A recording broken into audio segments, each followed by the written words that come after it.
अस्सलाम वालेकुम गाइस, कैसे हैं आप सब लोग। Welcome back to my channel glowing girls. तो आज इस वीडियो में मैं आप लोगों के साथ शेयर करूंगी अपनी मॉर्निंग स्किन केयर रूटीन कि मॉर्निंग टाइम में मैं कौन कौन से प्रोडक्ट अपनी स्किन पे अप्लाई करती हूँ, किस तरह से अपनी स्किन का ख्याल रखती हूँ, किस तरह से ध्यान रखती हूँ। इसके बाद मैं आप लोगों के साथ अपनी नाइट टाइम रूटीन भी शेयर करूँगी इंशाल्लाह जल्द ही। So kindly like and subscribe to my channel. तो अपनी मॉर्निंग रूटीन में जो फर्स्ट स्किन केयर स्टेप मैं फॉलो करती हूँ वो है ऑफकोर्स क्लेंजिंग। इसके लिए मैं यूज़ करती हूँ Dove baby cleanser tip to toe wash. ये रिच इन मॉइस्चर है, आपकी स्किन के नेचुरल मॉइस्चर को रिटेन करता है। इसका फॉर्मूला बहुत ही ज़्यादा माइल्ड और जेंटल है। इसके साथ फेस वॉश करने के बाद आपको अपनी स्किन पे कोई भी ड्राई पैचेस महसूस नहीं होते, कोई भी ड्राइनेस महसूस नहीं होती है। ये बिल्कुल ही नॉन स्ट्रिपिंग है। ये प्रोडक्ट क्योंकि बच्चों की स्किन के लिए बनाया गया है, इसलिए इसमें किसी भी किस्म के हार्श केमिकल्स ऐड नहीं है। ये pH बैलेंस्ड है, हाइपो एलर्जेनिक है और टीयर फ्री है। इसको लगाने से आपको कोई भी टिंगलिंग सेंसेशन अपने चेहरे पर महसूस नहीं होती, ना ही आंखों में जलन करता है। बिल्कुल माइल्ड है, बिल्कुल जेंटल है। आप इसको बेफिक्री के साथ यूज़ कर सकते हैं। मैं रात को जो भी सीरम मॉइस्चराइज़र अपने फेस पे अप्लाई करती हूँ, इसको लगाने से वो ईजिली वाइप आउट हो जाते हैं। मार्केट और ऑनलाइन पेजेस पर इसके बहुत से वेरिएंट्स दस्तियाब हैं। आप अपनी स्किन की कंडीशन और रिक्वायरमेंट के मुताबिक ऑर्डर परचेज कर सकते हैं। मेरी skin extra sensitive acne prone है, तो मैं ऐसी प्रोडक्ट से बहुत ही ज़्यादा दूर रहती हूँ जो मेरी स्किन को मज़ीद डिहाइड्रेट कर दें या सेंसिटाइज कर दे। मेरे लिए ये प्रोडक्ट बहुत ही ज़्यादा सूटेबल है क्योंकि ये मेरी स्किन को ना सिर्फ हाइड्रेट करता है बल्कि मॉइस्चराइज करता है। इसके बाद मेरी स्किन जो है वो स्ट्रिप्ड और खिंची खिंची सी महसूस नहीं होती। पहले मैं मार्केट में जो डव के फेस वॉशेज़ अवेलेबल होते हैं उनको यूज़ करती थी, वो भी काफ़ी इफेक्टिव और कॉस्ट एफिशिएंट होते थे। Then later on I switch to this cleanser. मुझे ये क्लेंजर उनकी निस्बत ज़्यादा इफेक्टिव लगता है, I prefer it. Second step जो आफ्टर क्लेंजिंग है मेरी स्किन केयर रूटीन में वो है हाइड्रेशन का, जिसके लिए हम एसेंस या टोनर यूज़ करते हैं। एसेंस मेरी स्किन केयर रूटीन में बहुत इंपॉर्टेंस रखता है। I can't survive without essence. मैं एसेंस को सीरम पर भी ज़्यादा प्रेफर करती हूँ। मेरे पास एक वाइड रेंज है एसेंसेस की, लेकिन मॉर्निंग रूटीन में मैं जो एसेंस यूज़ करती हूँ मैं आपके साथ वो शेयर कर रही हूँ। वो है सीक्रेट की का ग्लैक्टोमाइसिस एसेंस। ये एक फर्स्ट ट्रीटमेंट एसेंस है जिसका काम आपकी स्किन को आफ्टर क्लेंजिंग प्रेप करना और दीगर प्रोडक्ट्स के एब्जॉर्प्शन को बढ़ाना है। मैं इस एसेंस को ड्रॉपर के जरिए फेस पर अप्लाई करती हूँ और जेंटली पैट करते हुए स्किन में एब्जॉर्ब करती हूँ। इसका टेक्सचर बहुत ही लाइट और वाटरी किस्म का है, तो ये इजीली स्किन में पेनिट्रेट कर जाता है। इसमें 94% ग्लैक्टोमाइसिस फर्मेंट फिल्ट्रेट है। इसके अलावा रोज वाटर, पैंथेनॉल जैसे सूदिंग इंग्रेडिएंट्स में है जो आपकी स्किन को ब्राइटन अप करते हैं और फ्रेश करते हैं। ग्लैक्टोमाइसिस के इस एसेंस के अलावा मैंने कॉजरेक्स का और मीशा का टाइम रेवोल्यूशन एसेंस भी यूज़ किया हुआ है। मीशा का ये एसेंस तो मेरा मोस्ट फेवरेट है, लेकिन ये हार्डली ही आपको ऑनलाइन पेजेस से मिलता है क्योंकि आउट ऑफ स्टॉक हुआ था। इसी वजह से मैंने जो है ये सीक्रेट की का एसेंस यूज़ किया है। ग्लैक्टोमाइसिस एक ऐसा इंग्रेडिएंट है जो आपकी स्किन को हाइड्रेटेड बनाता है, प्लम्प बनाता है, ड्यूई लुक देता है। SK2 एसेंस काफ़ी पॉपुलर है लेकिन वो हाईली प्राइस्ड है, तो मैं आपको यही एडवाइस करूंगी कि अगर आज तक आपने कोई एसेंस यूज़ नहीं किया है तो this is a great product to start with. Hydration के बाद नेक्स्ट स्टेप है सीरम का। मैं दी ऑर्डिनरी का नियासिनामाइड सीरम इस्तेमाल करती हूँ। इस सीरम में 10% नियासिनामाइड और 1% जिंक है। कौन सा स्किन प्रॉब्लम है जिस पर ये सीरम वर्क नहीं करता? ये आपके ऑयल प्रोडक्शन को कंट्रोल करता है, हाइपर पिगमेंटेशन को कम करता है, डार्क स्पॉट्स को लाइट करता है, पोर्स को श्रिंक करता है। अगर आपके फेस पर पोस्ट एक्नी स्कार्स हैं तो ये उनकी अपीयरेंस को भी मिनिमाइज करता है। एक्नी प्रोन स्किन के लिए मेरी तरफ से ये हाईली रिकमेंडेड है, लेकिन अगर हाँ आपकी स्किन मेरी तरह सेंसिटिव है तो आपको इसके लिए टॉलरेंस बिल्डअप करनी पड़ेगी क्योंकि इसमें हाई स्ट्रेंथ में नियासिनामाइड है। तो मैं इसको पहले 1 ड्रॉप की क्वांटिटी में यूज़ करती थी, अब मैंने ग्रेजुअली इसकी क्वांटिटी बढ़ाई है। अब मैं इसके 2 ड्रॉप्स अपने मॉइस्चराइजर में ऐड करती हूँ और फिर अपनी स्किन पर अप्लाई कर लेती हूँ। आपको अपनी स्किन के बारे में इस बात का ख्याल रखना है कि आपने उसके साथ हार्श नहीं होना, आपने अपनी स्किन को बहुत ही जेंटली ट्रीट करना है। तो अब बारी आती है मॉइस्चराइज़र की, जिसमें मैं नियासिनामाइड के ड्रॉप्स ऐड करती हूँ। तो मैं जो मॉइस्चराइज़र यूज़ करती हूँ वो भी है डव का, मेरे फेस वॉश की तरह। इस मॉइस्चराइज़र का नाम है डर्मास्पा अपलिफ्टेड प्लस। ये एक बॉडी लोशन है तो इसकी कंसिस्टेंसी भी लोशन लाइक है। इसकी फ्रेगनेंस भी डव के बाकी लोशंस के जैसी ही है। डव का ये मॉइस्चराइज़र नॉन ग्रीसी है और स्किन पर लाइट फील होता है। मैं पर्सनली ऐसे मॉइस्चराइजर्स प्रेफर करती हूँ जो नॉन ऑयली होते हैं और स्किन पर किसी भी किस्म का चिपचिपा रेजिड्यू नहीं छोड़ते।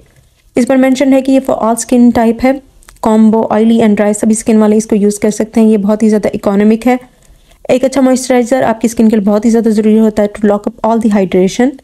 ये ना सिर्फ आपकी स्किन के मॉइस्चर लेवल को बरकरार रखता है बल्कि इन्वायरमेंटल डैमेज से भी आपकी स्किन को बचाता है।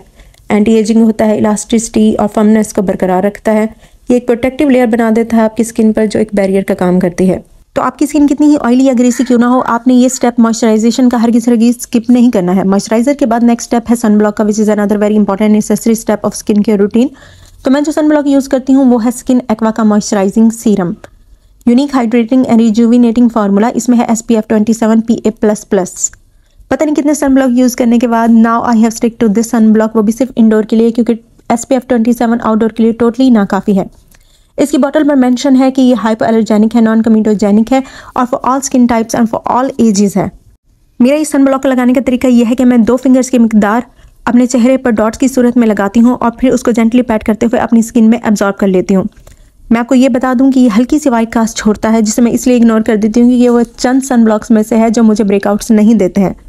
पहले इसकी प्राइस तकरीबन 800 के राउंड अबाउट थी, अब इसकी प्राइस इंक्रीज होगी और तकरीबन 1100 के करीब इसकी प्राइस है। इसका दूसरा सेटबैक ये है कि इसमें फ्रेगरेंस है, तो अगर आप फ्रेगरेंस से एलर्जिक हैं या आपकी स्किन फ्रेगरेंस से सेंसिटाइज हो जाती है तो फिर आप मैं यही एडवाइस करूंगी कि इस सन ब्लॉक को अवॉइड करें, क्योंकि मार्केट में और भी बहुत से दूसरे अच्छे सन ब्लॉक्स मौजूद हैं, तो आप उनको प्रेफर कर दें तो ज़्यादा बेहतर है। I am unable to understand कि आखिर फ्रेगरेंस का स्किन केयर प्रोडक्ट्स में क्या काम होता है, क्यों ऐड की जाती है।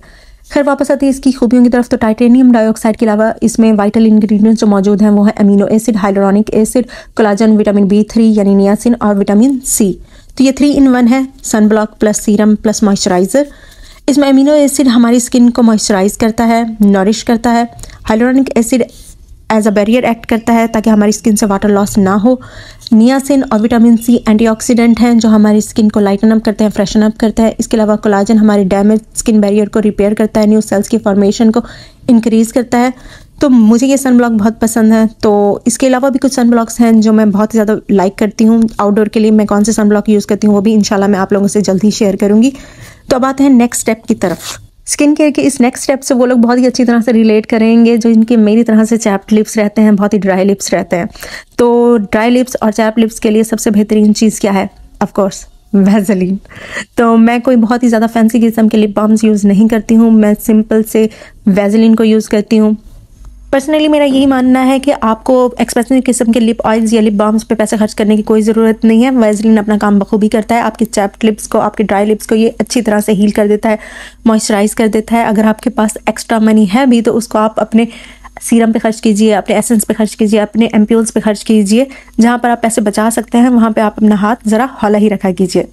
तो मैं ये 2 वैसलीन्स यूज़ करती हूँ, ये 2 लिप बाम्स यूज़ करती हूँ। एक तो यही जनरल वैसलीन है जो आप अपनी बॉडी पर भी इस्तेमाल करते हैं।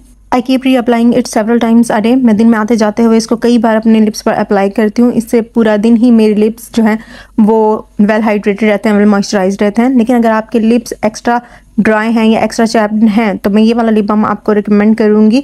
ये स्पेशली लिप्स के लिए बनाया गया है। It works as a sleeping mask. अगर रात को सोते हुए आप इसको अप्लाई करेंगे तो इंशाल्लाह सुबह तक आपके लिप्स जो हैं वो हील हो जाएंगे, रिकवर हो जाएंगे। वैसलीन ब्रांड में बहुत से लिप बाम्स और लिप थेरेपीज मौजूद हैं जो मेरी तरफ से हाईली रिकमेंडेड है। So say no to expensive lip balms. तो अब आते हैं बॉडी मॉइस्चराइजर की तरफ। जिस तरह से फेस की मॉइस्चराइजेशन ज़रूरी है उस तरह से बॉडी की मॉइस्चराइजेशन भी ज़रूरी है। तो इसके लिए मैं यूज़ करती हूँ एक और बेबी प्रोडक्ट, मिचिको का प्योर बेबी लोशन। तो इससे मैं अपने हाथों को, अपने फीट को मॉइस्चराइज करती हूँ डे टाइम में। इसका फार्मूला जॉनसन बेबी लोशन से थोड़ा सा थिक है और प्राइस में ये उससे चीपर है। इस पर 24 आवर मॉइस्चराइजेशन का क्लेम है। जेंटल माइल्ड सा फार्मूला है इसका। तो मैं अपने हाथों और पैरों की हिफाजत के लिए इस बॉडी लोशन को यूज़ करती हूँ। तो बेसिकली ये थी मेरी मॉर्निंग रूटीन। आई होप कि आपको पसंद आई होगी, आपके लिए थोड़ी बहुत इन्फॉर्मेटिव रही होगी। तो अगर आपको वीडियो पसंद आई हो तो kindly like and subscribe to my channel. अल्लाह हाफिज़।